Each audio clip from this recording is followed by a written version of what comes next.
हमारे हिंदू धर्म में 3 रात्रियां बहुत विशेष महत्वपूर्ण हैं, जिनमें से एक है दीपावली की रात्रि, दूसरी है महाशिवरात्रि की रात्रि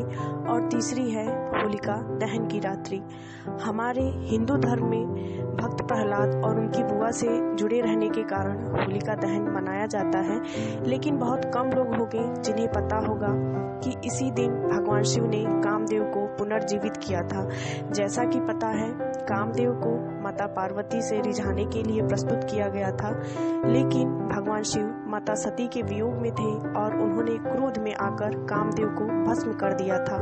बाद में कामदेव की पत्नी रति के विलाप से द्रवित होकर भगवान शिव ने कामदेव को इसी दिन जीवित किया था। इसके साथ ही साथ राधा रानी और भगवान श्री कृष्ण को कौन भूल सकता है और उनकी होली को कौन भूल सकता है।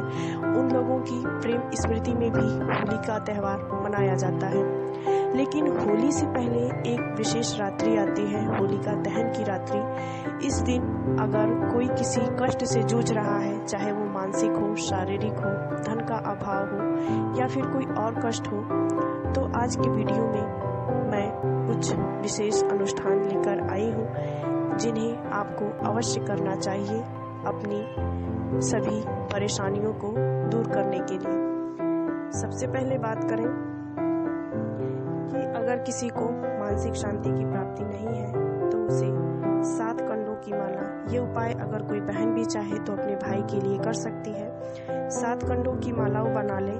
और एंटी क्लॉक अर्थात घड़ी की विपरीत दिशा में घुमाते हुए अपने भाई के ऊपर से 7 बार वार दे और उसके बाद वो उसे होलिका जहाँ जलाई जा रही है वहाँ उसमें डाल दे। ऐसे करने से उसके भाई की जो व्यापार बाधा है, मानसिक क्लेश है, ये दूर होता है और भाइयों को दीर्घायु मिलती है। अगर किसी को धन का अभाव है तो उसे 5 हल्दी गांठें, जो पीली वाली आती है हल्दी, 5 कमल गट्टे, 5 गोमती चक्र, अग्नि के 7 फेरे लगाते हैं और लगाने के बाद उसे अग्नि में फेंक देना चाहिए और साथ ही साथ भगवान विष्णु और माता लक्ष्मी से धन का अभाव दूर करने के लिए प्रार्थना करनी चाहिए। अगर कोई गवर्नमेंट जॉब के लिए तैयारी कर रहा है तो उसे बरगद के पत्ते पर 1 सुपारी और 1 हल्दी लेकर उसे उस अग्नि में डाल देना चाहिए। इस वीडियो में सबसे बड़ा टोटका मैं अब बताने जा रही हूँ, उसे आप जरूर ध्यान से सुनेंगे। जहाँ पर होलिका दहन की जा रही है वहाँ से आप थोड़ी सी राख लेकर आए रात्रि के समय ही और उसे काले कपड़े में पोटली बनाकर अपने मुख्य द्वार पर टांग दें। इससे जादू, टोना, तंत्र, मंत्र, नजर, जो भी ऊपरी बाधा है, सब आपके घर से समाप्त हो जाएगी और आपको कोई परेशानी नहीं रहेगी। अगर बात करें रिलेशनशिप की, किसी को अगर फिजिकल रिलेशन में कोई दिक्कत है तो 5 गोमती चक्र एंटी क्लॉकवाइज घुमाकर उसे अग्नि में जरूर डाल देना चाहिए। साथ ही साथ भगवान शंकर के मंदिर में जाकर उस दिन 5 रंग के जो कलर आते हैं गुलाल, उसे भगवान को अर्पित करना चाहिए और भगवान से प्रार्थना करनी चाहिए कि हमारे